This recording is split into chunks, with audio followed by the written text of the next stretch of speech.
Before I talk about the Memphis Grizzlies today, I wanted to introduce a new format when it comes to previewing teams or talking about teams heading into the season and maybe a few weeks into the season.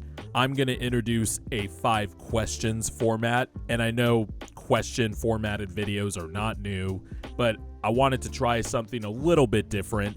I came up with about 11 or 12 themed questions. So for example, like the big picture question, or the nerdy question, or the obvious question, themes like that, and I apply those themed questions to whatever team I'm talking about and then ask a specific question related to the theme under that. So for example, the basketball question, and then I point out a basketball specific question that I have and then talk about that, something that I'm curious about. Hopefully as I do this video, you can understand what I'm trying to aim for. We're going to try something a little different this year. If it works out, if I like it, I may use it again next year, but I figured we'd try something different as opposed to, the traditional previews that I have done in the past. Hopefully this is a little bit more fun, more challenging, and hopefully you find it engaging and you enjoy it. So today's video, we are going to talk about the Memphis Grizzlies, one of the swan songs of my channel. I have a few teams that I like to talk about, and the Grizzlies have been one of them the last few years. Obviously, they went through the season from hell last year, and I ranked them 5th in the Western Conference in terms of the tier list. I ranked them 4th in the other contenders tier when I did my Western Conference tier, and there were some comments about why the Grizzlies are up here, and hopefully this video will illustrate why I am very high on this Grizzlies team, but I still have questions, and some of them aren't necessarily negative questions, but questions nonetheless, things that I'm looking at as I watch the Grizzlies this season. So with each team, I am going to do 5 questions and select 5 out of the 11 or 12 themed questions that I have. So let's get to it. So the big picture question I have in mind for the Memphis Grizzlies is simply, are they back on track? If you think about it, about 2 seasons ago, this was considered one of the young and rising teams in the NBA, and then in the 2021-22 season, they won 56 games, took the Warriors to a really competitive 6-game series before bowing out in the second round. Then in 2022-23, they won 51 games, they lost in the first round, but Ja started to get into some trouble. But regardless, the Grizzlies were one of the rising young cores in the NBA with Ja Morant, Desmond Bane, Jiren Jackson Jr. And then last year, they had an absolute season from hell where the basketball gods, the injury gods, whatever god or deity you want to throw in here, just absolutely torched the Grizzlies injury-wise, off-the-court stuff. It was really bad. But now everybody's back healthy. Unfortunately, G.G. Jackson, who I think is a wild card, could have been a really big wild card off the bench for the Grizzlies, was hurt. But for the most part, the big 3 is back intact with Bane, Ja, and Triple J. Marcus Smart will hopefully have a healthier season. Brandon Clark came back towards the end of last year coming off of an Achilles, and hopefully he can come in, a little more removed from that and be able to move better and all that. Vince Williams, who was a hidden gem last year during the season from hell, is now going to be in a more condensed super role, and I think he'll be really effective with this type of team just as a potential 3-and-D guy. My point is the Grizzlies could be back on track now that everybody's healthy, so it makes you wonder if the 2023-24 season was simply just a pause button, and now the Grizzlies have resumed, and they are now back on the rising trajectory on the upswing. Alright, so next question I have is a basketball-related question, and on-the-court question specifically. Can the Grizzlies and Desmond Bane find that balance? Now, what do I mean by that? It's not a negative thing, it's more so of a, I wonder how, with his improved playmaking, because he handled the ball a lot more last year because of the injuries, had a 28% usage rate, and had a career high in playmaking.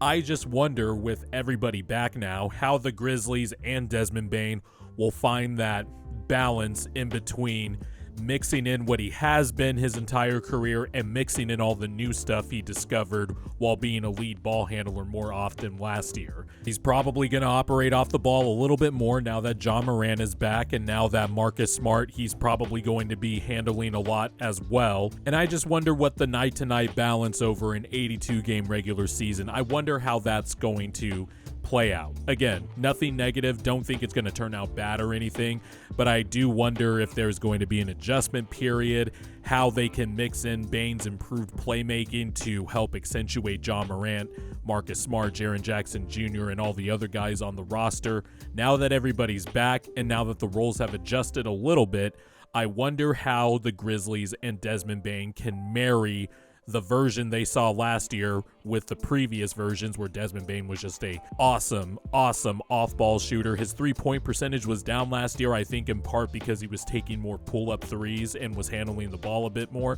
He was exploring himself, and I wonder how that's going to translate into this upcoming season, because if they can find a way to strike that balance, that's just going to take this team to a whole different level, and we're looking at them in a different context than compared to, right now before the season starts. All right, next themed question I have is the volatility question.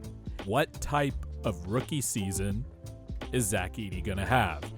Because I think he is going to be a crucial piece to how the Grizzlies play this season. Steven Adams' replacement. The Grizzlies like to use Steven Adams in dribble handoff stuff. His screen setting was very key in the Grizzlies offense also.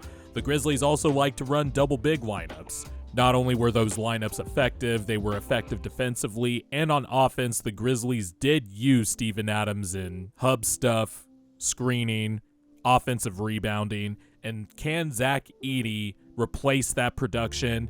Can he provide a little bit more offensively than what Steven Adams provided scoring-wise, because he was a post presence in college? Can he replace some of the stuff Steven Adams does defensively? He's 7'4", long. I'm sure he'll be able to protect the rim immediately. My question with Zach Edey, since he's going to be crucial in this, because I think he's going to start, will he have a typical rookie season where rookie bigs kind of struggle a little bit, take a bit to figure it out? Or will Zach Edey have a rookie season like, say, a Walker Kessler? When I say volatility, I don't mean volatility like you would usually think of it in a negative connotation. We all know that rookies, they have up and down points during the season, and I just wonder what type of rookie year will Zach Edey have, because that is going to be crucial in the Grizzlies' success. Now we're going to move on to a very nerdy question. Nitty-gritty. Like, what type of little thing within the roster am I interested in? Or what questions do I have about it? And the nerdy question I have is, will Jiren Jackson Jr. and Brandon Clark lineups be as effective this year?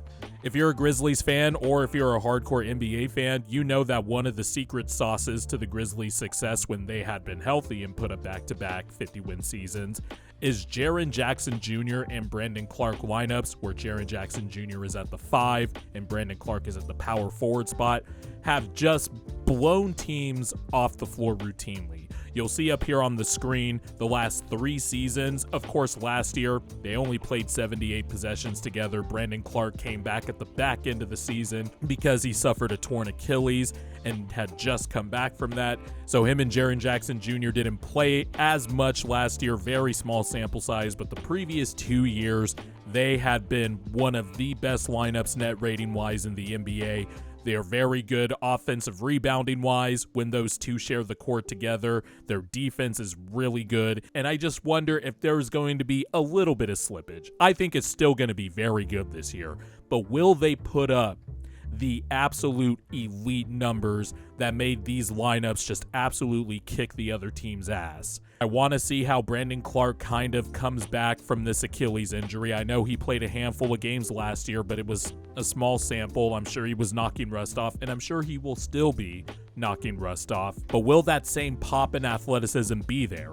Brandon Clark was one of the most athletic players coming out of the draft from Gonzaga, and he was one of the most athletic players in the league. A 6'8" power forward that can jump out the gym, guard the perimeter, protect the paint on the weak side. He was a very solid defender and very hellacious offensive rebounder. If you look at the per 36 numbers, Brandon Clarke basically averaged a double-double off the bench when he was healthy. And now with a healthy Grizzlies team and some new pieces, I want to see if it'll still be super duper elite, or if it'll be elite, or if it'll be very good. And I think that slippage right there from very elite to very good, I think those margins matter when it comes to determining the success and regular season success of the Grizzlies, and possibly using those lineups as potential solutions in the playoffs. And I think that'll depend on how Brandon Clarke looks as the season goes on.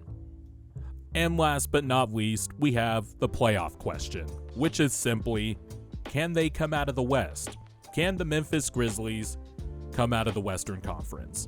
And I know that sounds like a simple question, or even an insane question to those who have different teams coming out of the West. But like I said, this team was on a trajectory with their young core. They added some veteran pieces that they thought would help the young core, which is why they made that trade for Marcus Smart last summer. But the 2023-24 season kind of threw the trajectory off the rails. And now that everybody's healthy, they have just as much talent as any of the teams that I have tiered above them in the Western Conference, except for maybe the Oklahoma City Thunder. That young core of Ja Morant, Desmond Bane, and Jiren Jackson Jr. had back-to-back 50-win seasons. In both of those seasons, they posted a top 10 offensive rating and a top 10 defensive rating. So they already have key ingredients that would make somebody a contender. They have an awesome coach in Taylor Jenkins. And like I said, Ja Morant's a budding star if he could just avoid the off-the-court stuff. Desmond Bane is a rising two-guard in the league. Jiren Jackson Jr., a perennial Defensive Player of the Year candidate.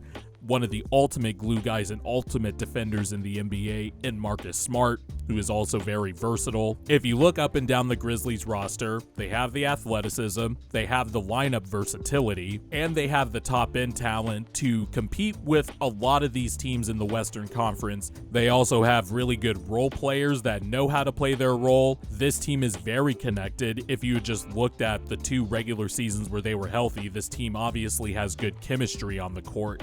I see no reason why this team can't compete with the other big dogs in the West, especially with the parity that we saw out West. No one saw the Dallas Mavericks coming out of the West this time a year ago, and yet the Dallas Mavericks are the defending Western Conference champions.